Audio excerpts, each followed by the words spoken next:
پھر حضرت فاطمہ رضی اللہ تعالی عنہا نے اپنے بچوں کو کیا پیار دیا اور کیا اچھی تربیت فرمائی کہ جب اپنے بچوں کو دودھ پلاتی تھیں حضرت فاطمہ تو ان کی زبان پر قرآن پاک کی تلاوت جاری ہوتی تھی، زبان پر تلاوت جاری ہے۔ اپنے بچوں کو فرمایا کہ میں نے کبھی ان کو بغیر وضو کے دودھ نہیں پلایا۔ اور پھر حضرت فاطمہ چکی پیستی ہیں، اس وقت بھی زبان پر تلاوت جاری ہے اور باوضو ہیں، تو اس قدر جب پاکیزہ کھانا اور پاکیزہ غذا حضرت حسن اور حضرت حسین رضی اللہ تعالی عنہ کو والدہ نے مہیا فرمائی، تو پھر کیسے ہو سکتا تھا کہ ان کی تربیت کے اندر، ان کی ایمان اور اسلام کی پختگی کے اندر کمی آتی؟ وہ کیسے ہو سکتا تھا کہ وہ یزید کے سامنے، وہ ظالموں کے سامنے جھک جاتے؟ دنیا کی عارضی جو چیزیں ہیں اس کو کیسے قبول کر سکتے تھے؟ اس لیے کہ ان کی تربیت کی جو درسگاہ تھی وہ حضرت فاطمہ رضی اللہ تعالی عنہا تھی۔ اور حضرت فاطمہ کو جو کہ اہل بیت کی چشم و چراغ ہیں، حضرت فاطمہ سے آپ صلی اللہ علیہ وسلم کو سب سے زیادہ محبت تھی۔ جب کبھی سفر پر جاتے تو آپ صلی اللہ علیہ وسلم سب سے آخر میں حضرت فاطمہ کو مل کے جاتے،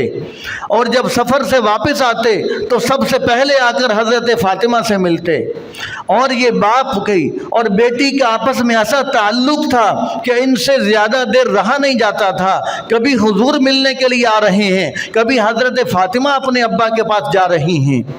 اور جب حضور صلی اللہ علیہ وسلم تشریف لاتے، حضرت فاطمہ ادب احترام میں کھڑی ہو جاتی۔ یہ کمال کی بات نہیں، بیٹیاں کھڑی ہو ہی جایا کرتی ہیں، لیکن جب حضرت فاطمہ حضور کے پاس ملنے کے لیے آتی، حضور دیکھتے کہ میری لاڈلی بیٹی فاطمہ آ رہی ہے، حضور صلی اللہ علیہ وسلم ان کے ادب میں ان کو مقام دینے کے لیے کھڑے ہو جاتے۔ گویا کہ حضور صلی اللہ علیہ وسلم نے اپنی بیٹی کو عزت دے کر، اپنی بیٹی کو مقام دے کر قیامت تک آنے والے لوگوں کو، بیٹیوں والوں کو بتلا دیا کہ دیکھو اللہ تبارک و تعالیٰ اگر تمہیں بیٹیاں دیں تو یہ سمجھنا کہ میرے نبی نے بیٹی کو عزت دی ہے۔ بیٹی کے احترام میں سید الانبیاء کھڑے ہوئے ہیں۔ اے بیٹیوں والوں، قیامت تک اس بات کو پلے باندھ لو کہ جب بھی بیٹی تمہارے دروازے پر آئے، تمہارے پاس ملنے کے لیے آئے، اس کا ادب احترام اس طرح کرنا کہ جیسے بہت بڑی عظیم ہستی کا احترام کیا جاتا ہے۔ اس لیے کہ بیٹی کیا ہے؟ وہ اللہ تبارک و تعالیٰ کی رحمت ہے۔ حضور صلی اللہ علیہ وسلم نے حضرت فاطمہ کو عزت دے کر قیامت تک آنے والی ساری بیٹیوں کو عزت دے دی۔ تو اس لیے ہمیں چاہیے کہ جو خوش نصیب جن کو اللہ تبارک و تعالیٰ نے بیٹیوں کی دولت سے نوازا ہے، ان کو بیٹیوں کی قدر کرنی چاہیے، اور بیٹیوں کی قدر کر کے ان کو عزت دے کے ان کو زیادہ سے زیادہ احترام ان کا کر کے حضور صلی اللہ علیہ وسلم کی سنت کو تازہ کرنا چاہیے۔ اور پھر حضرت فاطمہ کو حضور کے ساتھ کیا پیار تھا کہ حضور صلی اللہ علیہ وسلم جب دنیا سے جانے لگے تو حضرت فاطمہ کے کان کے اندر بات کی، فرمایا کہ اے میری بیٹی، میں دنیا سے جانے والا ہوں۔ حضرت فاطمہ کی آنکھوں سے آنسو جاری ہو گئے، اور پھر حضور صلی اللہ علیہ وسلم نے دوبارہ کان میں بات کی، فرمایا کہ اے میری بیٹی، پریشان ہونے کی ضرورت نہیں، میرے خاندان میں سب سے پہلے تو ہی میرے پاس آئے گی، میں جلدی تجھے اپنے پاس بلا لوں گا۔ اور 6 مہینے کا تقریباً وقت گزرا کہ خواب کے اندر حضرت فاطمہ کو حضور کی زیارت ہوئی، اور حضور صلی اللہ علیہ وسلم نے فرمایا کہ اے میری لاڈلی بیٹی، ہم سے تیرے بغیر رہا نہیں جاتا، ہم تجھے لینے کے لیے آ گئے ہیں، میں تجھے لینے آیا ہوں۔ جب آنکھ کھلی تو خواب یاد آیا، فوراً دیکھا کہ میں نے تو ابھی خواب دیکھا ہے، میرے ابا کی زیارت ہوئی ہے، اور حضور صلی اللہ علیہ وسلم مجھے فرما چکے ہیں کہ میں تجھے لینے آیا ہوں، اس کا مطلب ہے کہ میرا آخری وقت قریب آ چکا۔ تو حضرت فاطمہ نے حضرت حسن کو بلایا، حضرت حسین کو بلایا، حضرت زینب کو بلایا، اپنی بیٹی کو، اپنے بچوں کو بلایا اور ان کو نہلایا، ان کو دھلایا، ان کو صاف ستھرا کیا۔ یوں کہیے کہ حضرت فاطمہ نے سوچا ہوگا کہ آج میں اپنے ہاتھوں سے اپنی زندگی میں کے اندر اپنے بچوں کو صاف ستھرا کر لوں، ان کو نہلا لوں، ان کو دھلا لوں، کل کربلا کے میدان کے اندر میرے بچوں کے اوپر ریت ڈالی جائے گی، ان کو زمین پہ گھسیٹا جائے گا، ان کے ساتھ کیا کچھ کیا جائے گا، پتہ نہیں اس دن میرے بچوں کے اوپر سے کوئی گرد و غبار صاف کرنے والا ہوگا کہ نہیں ہوگا۔ آج میں اپنی زندگی کے اندر جتنا موقع ہے میں اپنے ہاتھوں سے اپنے بچے کو نہلا لوں، صاف کر لوں، دھلا لوں۔ اور حضرت فاطمہ رضی اللہ تعالی عنہا نے پیار کیا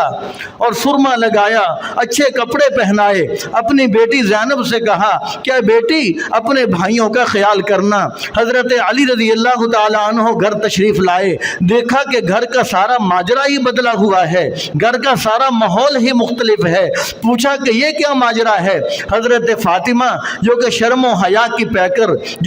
و حیا کی پیکر، اس قدر شرم و حیا والی کہ حضور صلی اللہ علیہ وسلم نے ارشاد فرمایا کہ کل قیامت کا دن ہوگا، میدان حشر قائم ہوگا، میدان حشر کے اندر ایک اعلان، بہت بڑا اعلان کیا جائے گا جو سارے انسان اس اعلان کو سنیں گے۔ جب میری یہ لاڈلی بیٹی شرم و حیا کی پیکر جو حضرت فاطمہ جب میدان محشر میں آئیں گی تو اللہ تعالیٰ کی طرف سے اعلان کیا جائے گا، اے حشر والو اپنی نظریں جھکا لو، آج میدان کے اندر، میدان محشر میں حضور کی بیٹی فاطمہ آ رہی ہے، فاطمہ بنت محمد آ رہی ہے صلی اللہ علیہ وسلم۔ آج اگر ہمارے امام صاحب کی بیٹی آئے، ہمارے پیر و مرشد کی بیٹی آئے، ہمارے شیخ کی بیٹی آئے، وقت کے مفتی اعظم کی بیٹی آئے، پورا علاقہ اپنی نظروں کو احترام کے اندر جھکا لیتا ہے کہ یہ ہمارے امام کی بیٹی ہے، یہ ہمارے عالم دین کی بیٹی ہے، یہ ہمارے معزز شخصیت کی بیٹی ہے۔ قربان جاؤں، اس سے بڑی معزز شخصیت کون ہو سکتی ہے؟ حضور صلی اللہ علیہ وسلم کی بیٹی کی آمد پر قیامت کے دن اعلان تو بنتا ہے، اعلان ہوگا کہ اپنی نظروں کو جھکاؤ۔ تو اس قدر شرم و حیا کی پیکر جب حضرت علی گھر تشریف لائے، دیکھا کہ سارا ماحول ہی بدلا ہے، حیران ہو کر پوچھتے ہیں کہ فاطمہ خیریت تو ہے؟ حضرت فاطمہ نے کہا، ارشاد فرمایا کہ میں دنیا سے جانے والی ہوں، میں اپنے ابا کو خواب میں دیکھ چکی ہوں، حضور مجھے لینے آئے ہوئے ہیں، میں اپنے بچوں کو آپ کے حوالے کر کے جا رہی ہوں۔ فرمایا کہ میں آپ کو یہ وصیت کرتی ہوں کہ جب تک میں زندہ رہی میں نے تقوی طہارت کا، شرم و حیا کا اس قدر خیال رکھا کہ آج تک مجھے کسی غیر مرد نے نہیں دیکھا،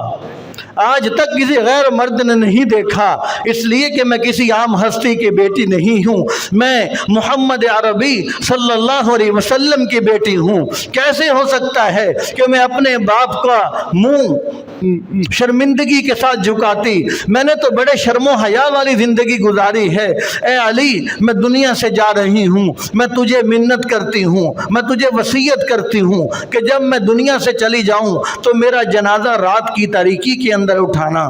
اور میری میت کے اوپر، میری چارپائی کے اوپر لکڑیاں ڈال کر اوپر کپڑا ڈال دینا، کوئی صبح تبصرہ نہ کرے کہ یہ محمد کی بیٹی موٹی تھی یا پتلی تھی، چھوٹی تھی یا لمبی تھی۔ میں نے زندگی کے اندر کسی غیر مرد کو اپنا جسم نہیں دکھلایا، میں نہیں چاہتی کہ میرے مرنے کے بعد میرے کفن کو بھی کوئی غیر مرد دیکھے۔ اس قدر شرم و حیا کی پیکر حضرت فاطمہ رضی اللہ تعالی عنہا، تو ان کی تربیت یافتہ یہ حضرت حسین رضی اللہ تعالی عنہ ہیں۔ تو حضرت حسین رضی اللہ تعالی عنہ نے جب ایسے عظیم الشان ماں کی گود کے اندر تربیت پائی، ایسے عظیم الشان نانا کے ہاں پرورش پائی، تو پھر صحابہ کرام بھی حضرت حسین رضی اللہ تعالی عنہ کا کمال درجے سے احترام کیا کرتے تھے، سارے صحابہ احترام کرتے تھے، یہاں تک کہ صحابہ کرام کے دور سے لے کر آج تک ایک بھی مسلمان ایسا نہیں ہے کہ جس کے دل کے اندر حضرت حسین رضی اللہ تعالی عنہ کا احترام نہ ہو، حضرت حسین رضی اللہ تعالی عنہ کی قدر و منزلت نہ ہو، جو حضرت حسین رضی اللہ تعالی عنہ کو عزت کی نگاہ سے نہ دیکھتا ہو، اس امت کے اندر تو اس قدر احترام جاری ہو گیا کہ حضرت حسین رضی اللہ تعالی عنہ تو دور کی بات ہے، اس کے خاندان کا کوئی فرد آ جاتا ہے تو اس کا بھی لوگ احترام کرنا شروع کر دیتے ہیں۔ میرے پیر و مرشد سید جاوید حسین شاہ صاحب کی ایک کتاب ہے، انہوں نے اپنی کتاب کے اندر یہ واقعہ لکھا، فرمایا کہ حضرت جنید بغدادی رحمۃ اللہ علیہ فرمائے کہ بہت بڑے اللہ والے ہیں، ساری دنیا ان کو جانتی ہے، بڑی عزت کی نگاہ سے دیکھتی ہے۔ فرمائے کہ یہ جنید پہلے شاہی پہلوان ہوا کرتے تھے، شاہی پہلوان تھے، بادشاہ کے سرکاری پہلوان تھے، اور بڑے بڑے پہلوان ان کے مقابلے کے اندر گر جاتے تھے۔ ایک مرتبہ بادشاہ نے اعلان کیا کہ میرا شاہی پہلوان بڑا طاقتور ہے، کسی میں اگر جرت ہے تو اس کو گرا کر دکھائے، اس کو میں بہت بڑا انعام دوں گا۔ تو ایک سید صاحب اٹھے، ان کے گھر کے اندر فقر و فاقہ تھا، ان کے گھر کے حالات خراب تھے، انہوں نے آ کر چیلنج کر دیا کہ میں جنید سے کشتی کروں گا، میں جنید سے کشتی کروں گا۔ لوگ جمع ہو گئے، وقت طے ہو گیا، جب لوگ جمع ہوئے لوگ حیران ہیں کہ یہ ایک معمولی شخص جنید جو کہ شاہی پہلوان ہے، اس سے کیسے کشتی کر سکتا ہے۔ تو جب کشتی شروع ہونے لگی تو سید صاحب نے جنید کے کان کے اندر ایک بات کہی اور پھر کشتی شروع ہو گئی، اور جب کشتی شروع ہوئی تو تھوڑی دیر کے بعد ہی جنید زمین پہ لیٹے ہیں، سید صاحب جنید کے سینے پر ہیں۔ لوگوں نے سید صاحب کو کندھوں پر اٹھا لیا، بہت واہ واہ کی، داد دی، بادشاہ نے بھی بڑے انعامات دیے۔ پھر بادشاہ نے جنید سے پوچھا، اے جنید، تو اس ہلکے پھلکے نوجوان سے گرنے والا نہیں تھا، آخر بات کیا ہے، کس وجہ سے تو اس سے ہار گیا، ہمیں بھی شرمندہ کروایا، ہمیں اتنا انعام و اکرام، اتنے انعامات بھی ہمیں دینے پڑے۔ تو جنید کہتا ہے کہ اے بادشاہ سلامت، جب کشتی شروع ہونے لگی تو اس نے کان کے اندر مجھے یہ کہا کہ دیکھ لو میں سید ہوں، میرے گھر کے اندر فقر و فاقہ ہے، اس لیے میں نے تجھے کشتی کے لیے چیلنج کیے ہیں، لہٰذا آج اگر تو گر جائے گا تو میرا پوری زندگی کے لیے فقر و فاقہ دور ہو جائے گا۔ تو جنید فوراً کہتے ہیں کہ میں گرنے کے لیے، ہارنے کے لیے تیار ہو گیا، اور اس گرنے کی وجہ سے، اس ہارنے کی وجہ سے اللہ تبارک و تعالیٰ نے اس قدر ان کو بلند مقام بخشا کہ آج ساری دنیا جنید بغدادی رحمت اللہ علیہ کے نام سے انہیں یاد کرتی ہے۔ اگر وہ اس خاندان کا، اگر حضرت حسین رضی اللہ تعالی عنہ کا، اہل بیت کا احترام نہ کرتا، ہزاروں پہلوان آئے گزر گئے، کوئی نہیں ان کو جانتا، ان کی خبریں بھی لوگ بھول گئے، تو جنید بھی ایک پہلوان گزر جاتا، کوئی دنیا اس کو نہ جانتی، آخر اس اہل بیت کے، اس گھرانے کے، اس نسبت کے احترام کی وجہ سے ان کا نام صبح قیامت کی صبح تک روشن ہو گیا، اور دنیا ان کو جنید بغدادی رحمت اللہ علیہ کے نام سے جانتی ہے۔ تو اس گھرانے کا احترام، اس گھرانے کی نسبت کی لاج اس قدر رکھی کہ حضرت ابو ہریرہ رضی اللہ تعالی عنہ نے دیکھا کہ حضرت حسین تشریف لا رہے ہیں اور ان کے پاؤں کے اوپر گرد و غبار ہے۔ حضرت ابو ہریرہ اپنے سر سے کپڑا اتارتے ہیں، حضرت حسین رضی اللہ تعالی عنہ کے مبارک قدموں کو جھاڑتے ہیں۔ حضرت حسین ایک دم متوجہ ہوئے، فرمانے لگے کہ اے بزرگوں،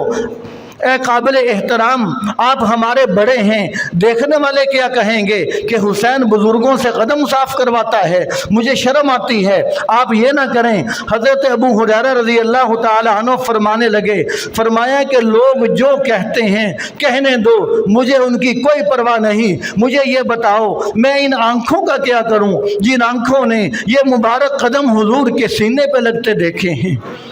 ان آنکھوں نے یہ مبارک قدم حضور کے سینے پر لگتے دیکھتے ہیں، میں ان آنکھوں کا کیا کروں، میرے پاس یہ آنکھیں موجود ہیں، میں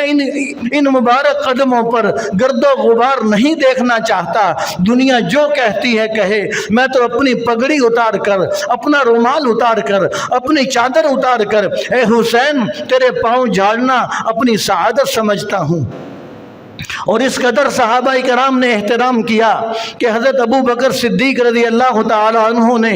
حضرت حسین رضی اللہ تعالی عنہ کو اٹھایا، چوما اور پیار کیا۔ فرمایا کہ میں اس لیے پیار کرتا ہوں کہ میرے محبوب نے انہیں چوما ہے، میرے محبوب نے ان سے پیار کیا ہے۔ فرمایا کہ اے علی، جب میں حسین کو اٹھاتا ہوں تو مجھے حسین تیرے مشابہ نہیں لگتا، حسین اپنے نانا کے مشابہ لگتا ہے۔ یعنی حسین کو اٹھا کر، حسین کو دیکھ کر مجھے علی تو یاد نہیں آتا، مجھے حضور یاد آ جاتے ہیں۔ اس قدر صحابہ کرام کو پیار تھا۔ اور حضرت عمر رضی اللہ تعالی عنہ کو دیکھیے کہ حضرت عمر رضی اللہ تعالی عنہ نے مال غنیمت تقسیم کیا اور حضرت حسین رضی اللہ تعالی عنہ کو دوہرا دیا، زیادہ دیا۔ حضرت عمر امیر المؤمنین ہیں، ان کے بیٹے عبداللہ بن عمر نے اعتراض کیا اپنے ابا پر۔ فرمایا کہ ابا جان، آپ کسی کو زیادہ دے رہے ہیں، کسی کو کم دے رہے ہیں، ہمیں 1 گنا دیا ہے، حسین کو 2 گنا دے رہے ہیں، ہمارا تو حق زیادہ بنتا ہے۔ اس لیے اعتراض کیا کہ وہ بھی عمر کے بیٹے تھے، وہ خلاف شرع اور غیر قانونی چیز کو دیکھ کر برداشت کرنے والے نہیں تھے، اس لیے اعتراض کیا۔ تو حضرت عمر رضی اللہ تعالی عنہ نے بڑا پیارا جواب دیا۔ فرمایا کہ عبداللہ، تو یہ تو کہتا ہے کہ مجھے سنگل دیا گیا، 1 گنا دیا گیا، حسین کو دوہرا دیا گیا، مجھے تو یہ بتا کیا تیرا نانا اور حسین کا نانا ایک جیسا ہے؟ کیا تیرا ابا اور حسین کا ابا ایک جیسا ہے؟ کیا تیری اماں اور حسین کی اماں ایک جیسی ہے؟ حسین کی اماں تو بنت رسول ہے، تیری اماں عام خاندان والی ہے، حسین کا نانا تو سید الانبیاء ہے، سید الرسل ہے، تیرا نانا تو ایک عام آدمی ہے اور حسین کا ابا تو علی المرتضیٰ ہے۔ حضرت عمر عاجزی کی وجہ سے حضرت علی کو زیادہ احترام دیا کرتے تھے، اس لیے فرمایا کہ لولا علی لہلک عمر، اگر علی نہ ہوتے تو عمر ہلاک ہو جاتا۔ فرمایا کہ تیرا ابا، حسین کا ابا تیرے ابے سے زیادہ اعلیٰ مقام والا ہے۔ وہ عاجزی اور انکساری کی بنیاد پر حضرت علی کو اپنے سے افضل سمجھتے تھے۔ حضرت عمر رضی اللہ تعالی عنہ، اس قدر صحابہ کرام کا آپس کے اندر پیار تھا۔ اور امام شافعی رحمۃ اللہ علیہ کو دیکھیے، بہت بڑے شاعر تھے، جہاں پر بڑے فقیہ تھے وہاں پر بہت بڑے شاعر بھی تھے۔ اہل بیت پر کیا فرماتے ہیں کہ آل النبی ذریعتی وہم الیہ وسیلتی۔ فرمایا کہ آل النبی ذریعتی، کہ آل نبی میرے لیے ذریعہ نجات ہیں، وہم الیہ وسیلتی، اور اسی آل نبی کی طرف میں وسیلہ پکڑتا ہوں۔ ارجو بہم اعطا غدن بید الیمین صحیفتی۔ فرمایا کہ میں امید کرتا ہوں کہ کل قیامت کے دن اگر مجھے نامہ اعمال دیا جائے گا تو وہ دائیں ہاتھ میں ان کی وجہ سے دیا جائے گا۔ حضرت امام شافعی رحمۃ اللہ علیہ فرما رہے ہیں اور فرما رہے ہیں کہ یا آل بیت رسول اللہ حبکم فرض من اللہ فی القرآن انزلا۔ فرمایا کہ اے اہل بیت، تمہارے ساتھ محبت کرنا ہم پر اللہ تبارک و تعالیٰ نے فرض کیا ہے، قرآن پاک کے اندر ہمیں اس بات کا حکم دیا ہے۔ پھر فرمایا کہ یکفیکم من عظیم الفخر انکم من لم یصلی علیکم لا صلاۃ لہ۔ فرمایا کہ تمہارے عظیم مرتبے کے لیے یہ بات کافی ہے کہ جو تم پر درود نہیں پڑھتا ان کی نماز ہی مکمل نہیں ہوتی۔ فرمایا کہ جو تم پر درود نہیں پڑھتا ان کی نماز مکمل نہیں ہوتی۔ پھر آخری شعر سنیے، کیا ہی عجیب امام شافعی رحمۃ اللہ علیہ نے فرمایا، سن کر حیران ہوں گے۔ فرمایا کہ ان کان رفض حب آل محمد فلیشہد الثقلان انی رافض۔ فرمایا کہ اگر حضرت حسین رضی اللہ تعالی عنہ سے محبت کی وجہ سے تم مجھے رافضی سمجھو تو پھر انس و جن ہر چیز گواہ رہے، پھر شافعی رافضی ہو چکا ہے۔ فرمایا کہ حسین سے محبت یہ رافضیت کی علامت نہیں ہے، یہ ایمان کی علامت ہے، یہ اسلام کی علامت ہے۔ فرمایا کہ اگر تم اس کو رفض سمجھتے ہو، اس کو رافضی ہونا سمجھتے ہو تو پھر سن لو، پھر شافعی رافضی ہے۔ امام شافعی رحمۃ اللہ علیہ کا اس گھرانے کے ساتھ پیار دیکھیے، اس گھرانے کے ساتھ محبتیں دیکھیے۔ تو حضرت حسین رضی اللہ تعالیٰ عنہ سے محبت پوری امت نے اس قدر کر کے دکھائی کہ امت کا آج تک ایک ایک فرد اپنے دل کے اندر امام حسین رضی اللہ تعالیٰ عنہ کی محبت کو لیے ہوا ہے۔ پھر حضرت حسین رضی اللہ تعالیٰ عنہ کے خطبے اور ان کی نصیحتیں اور ان کی عبادت کیسی تھی، ان کے اندر عاجزی کیسی تھی، ریاضت کیسی تھی، یہ ایک مستقل موضوع ہے۔ وقت پہلے بھی کافی ہو چکا، اب اگر وہ تمام باتیں کی تو آدھا پونا گھنٹہ اور لگ جائے گا، تو اس لیے یہی بہتر ہے کہ اسی پر ہی اکتفا کرنا چاہیے۔ اللہ تبارک و تعالیٰ مجھے بھی اور آپ سب کو